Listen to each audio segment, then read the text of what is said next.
شواناسی یەکێک لە شێوەکارە هەرە دیارەکانی کورد کە خاوەنی ستایلێکی تایبەت بەخۆی و خاوەنی چەندین پێشانگەی هاوبەش و تایبەتە لە ئێستاە لە نێو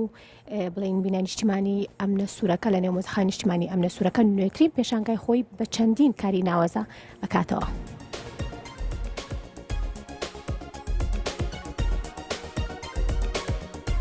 ڕۆژی 16 مانگە لە هۆڵی مۆزەخانەی سلێمانی پێشانگەی تایبەتی شێوەکار شواناسی کرایەوە کە پێنجەم پێشانگەی تایبەتی ئەو هونەرمەندێ و تێدا نوێترین کارە ئەبستراکتەکانی خۆی نمایش کردبوو. بڕیارە پێشانگەکە تا 25 مانگە بەردەوام بێ.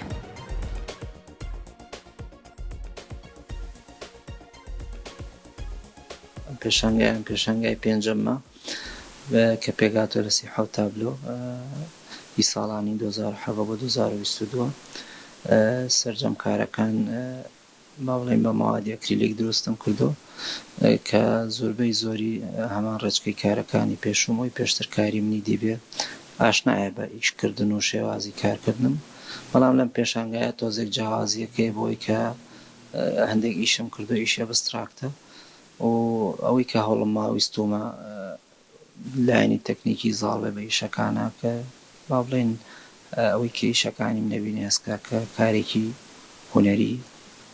هونەریە کە پێشتر تۆ باگراوندێکی هونەری دێنێک لە خۆیەوە دروست بوو بێت.